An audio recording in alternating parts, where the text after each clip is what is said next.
Bonjour tout le monde, j'espère que vous allez bien, que vous avez passé une très bonne semaine. Donc on va faire un quick update au niveau des marchés américains. Alors là, comme vous pouvez constater, nous sommes actuellement toujours dans ce canal ici, ce canal haussier. Alors ce qui est bien, c'est que là, comme on a stagné pendant pratiquement, depuis 2 mois pratiquement, on est en train de vraiment être vers le bas de ce canal ici. Donc ça devient de plus en plus intéressant parce que le risque est moins élevé que d'être proche de ce canal ici, le haut du canal. Donc là, le fait qu'on stagne, ça fait en sorte à ce qu'on aille vers le bas du canal et donc du coup, le risque reward est plus avantageux. Donc là, on a aussi ce qu'on appelle un triangle ascendant. Alors, qu'est-ce que c'est un triangle ascendant? Normalement, c'est un pattern haussier. Euh, donc là, il est toujours en formation. Idéalement, ce serait bien de vraiment casser ce niveau-là afin de justement aller chercher le haut du canal. Donc là, pour l'instant, pour moi, ça reste toujours quand même haussier au niveau des marchés. Moi, je suis toujours à la hausse de toute manière sur les marchés américains, puisque là, actuellement, on n'a pas vraiment de gros signes de retournement assez importants. Donc on continue. Au niveau du VIX, c'est un petit peu ça qui dérange un petit peu plus, hein, parce que le VIX, lui, on est sur un point de résistance, de support ici. Cependant, on peut aussi casser ce niveau support ici et descendre un peu plus bas. Alors bon, c'est vrai que c'est pour ça qu'on a des spikes entre 17 et 15 depuis quelques temps. Donc lui, c'est vrai, le risque est un peu plus élevé dans ces moments-là.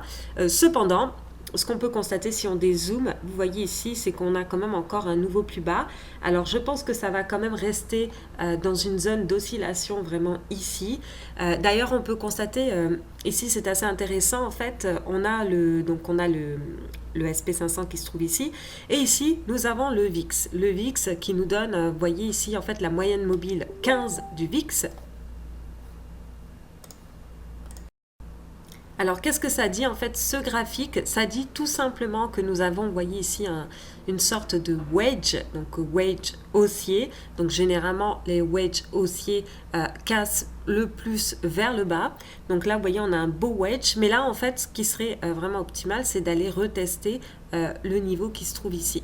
Parce qu'un wedge comme ça, normalement, c'est plus utile dans ce qu'on appelle un petit peu un retest des derniers plus hauts ici. Donc là, ce qu'il faut savoir, c'est que le graphique est inversé. Hein, comme vous pouvez constater, vous voyez ici, c'est quand le VIX a popé pendant la crise du Covid.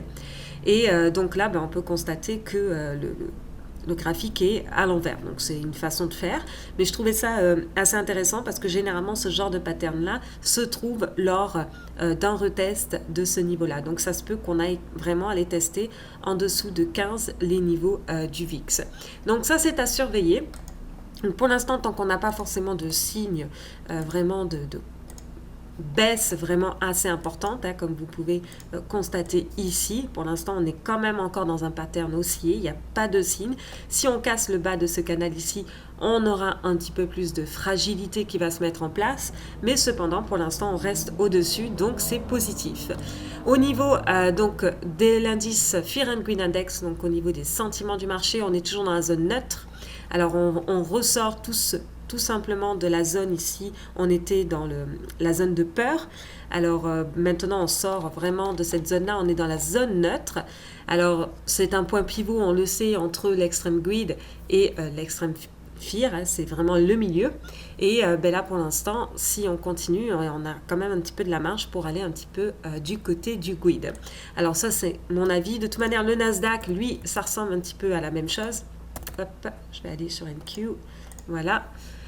Vous le savez, c'est à peu près le même graphique. On voit ici, je vais peut-être enlever lui, ça sera beaucoup plus simple. On est aussi sur un triangle ascendant. On a même, le triangle commence un petit peu à s'affaiblir ici, à faire une zone de compression. Idéalement, ce serait la cassure ici qui serait vraiment optimale. Ce qu'on peut constater, c'est que le Nasdaq superforme le SP500. Donc là, on a eu une grosse cassure assez importante. Ici, on avait un wedge baissier. Et donc les cassures de wedge sont assez importantes. Donc là, vous voyez bien le Nasdaq qui reprend de la force. Donc ça, c'est plutôt un signe très positif pour les marchés, puisque les techs représentent une grosse partie des marchés. Donc il se peut que le secteur, par exemple, financier commence un petit peu à s'affaiblir, étant donné qu'on a eu pas mal de performances. Et De toute façon, on est quand même encore, vous voyez ici, dans la tendance. Mais il se peut que, en fait, ça stagne ou ça range pendant un certain temps et que le secteur technologique reprenne vraiment le lead à ce niveau-là. Donc ça se peut qu'on a une sorte de rotation au niveau donc des marchés. D'ailleurs, on peut aller voir au niveau des ETF. Donc là, vous pouvez le constater. Les ETF qui ont mieux fait année à date, c'est tout ce qui est industriel. Hein, vous pouvez le voir ici.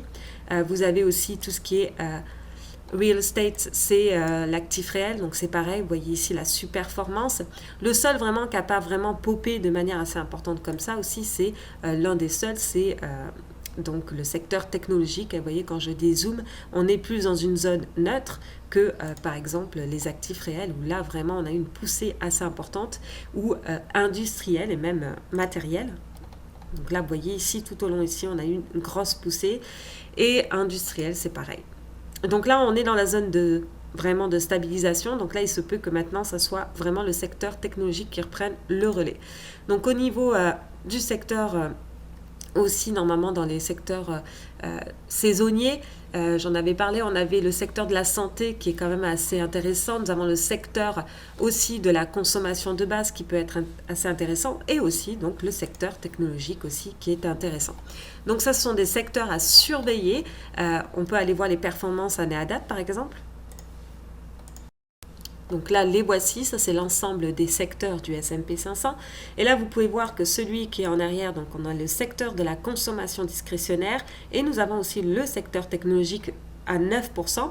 Et ceux qui sont vraiment en haute performance, on a le secteur énergie, le secteur des actifs réels, le secteur financier, comme on vient de voir, et le secteur matériel et industriel. Vous voyez, on est quand même 2 fois moins que l'ensemble, on est vraiment en arrière par rapport à ça. Donc il se peut qu'on ait une petite rotation à ce niveau-là et que le secteur technologique prenne de la force, le secteur discrétionnaire aussi, le secteur de la santé aussi et le secteur de la consommation de base aussi.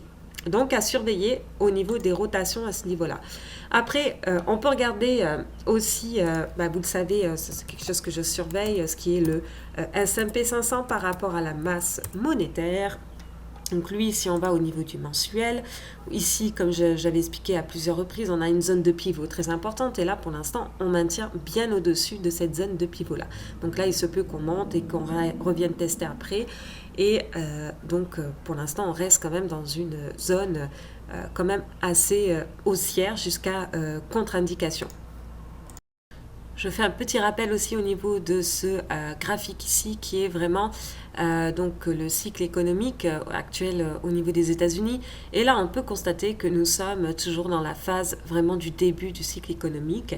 Donc là, pour l'instant, on maintient dans cette phase-là. Alors c'est vrai que contrairement ici, on a eu une injection d'argent beaucoup plus importante. Donc c'est pour ça aussi que le marché a monté très rapidement en très peu de temps. C'est pas la même crise hein, comme on avait expliqué, j'avais expliqué dans une autre vidéo. C'est beaucoup plus conjoncturel que structurel. Donc voilà. Au niveau de squeeze métrique, ici, on a eu un 45%. Alors, ça faisait un moment qu'on n'a pas eu de 45%, puisque la dernière fois, c'était ici.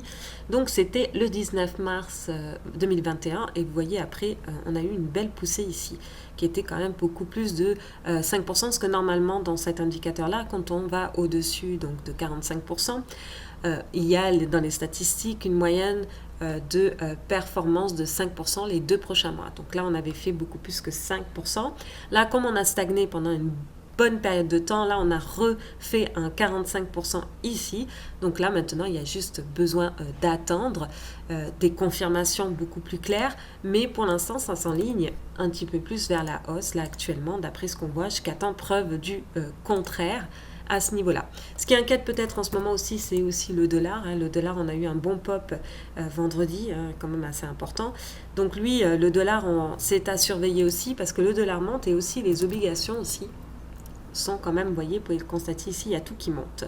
Donc là, je pense que l'argent va un petit peu partout parce que les gens ne savent pas forcément où aller actuellement. Donc là, on a de l'argent qui va dans les bonds, on a de l'argent qui va certainement dans le dollar. Donc là, on est en phase de transition et donc on attend un peu plus de signes. Mais normalement, ça fait l'inverse des indices. Donc là, pour l'instant, on n'a pas de signe forcément de fragilité au niveau des indices. Après, il faut savoir que aussi, ça arrive que les obligations montent en même temps. Ça arrive à quelques périodes des marchés, donc c'est à prendre en compte. Au niveau du silver, ça bouge pas, ça devient un petit peu fatigant. Je dirais même que c'est largement très manipulé, hein, parce que là on peut constater que vraiment ça ne bouge plus pendant un certain temps, alors que le gold a repris quand même du poil de la bête de manière assez importante.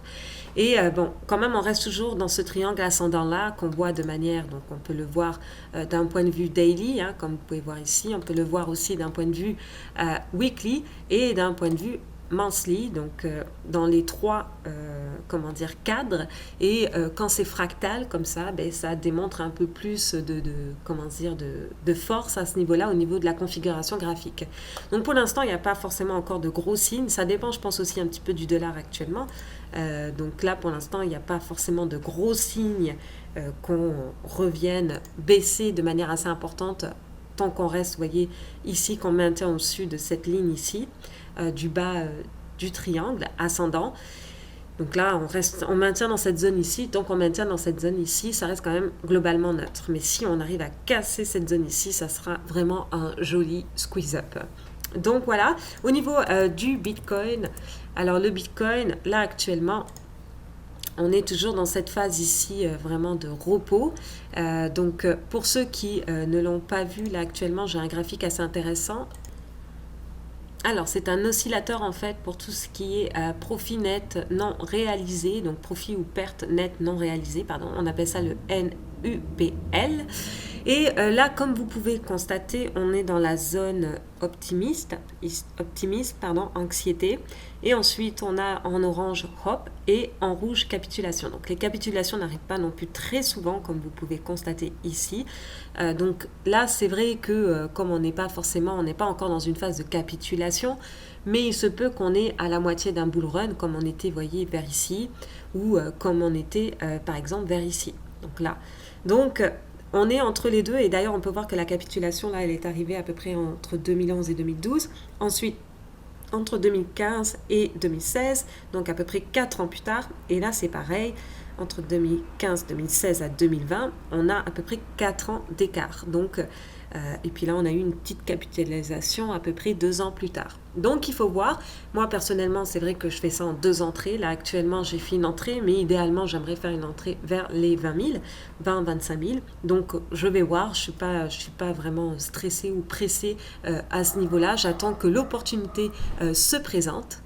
Mais là, on peut voir que de toute manière, à long terme, cette zone ici, elle est quand même correcte et plutôt bonne aussi.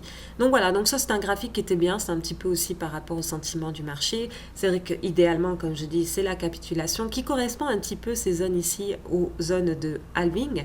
Ce qui est un petit peu aussi logique par rapport à ça. Donc maintenant, il y a juste à attendre et de voir, mais comme ça, comme j'ai dit, je prends 2 entrées.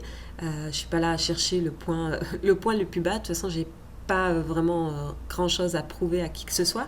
Donc du coup, je préfère prévoir 2 entrées et comme ça, au moins, je ne manque pas une entrée. Et de 2, au pire, je vais moyenner la deuxième entrée mieux que ça.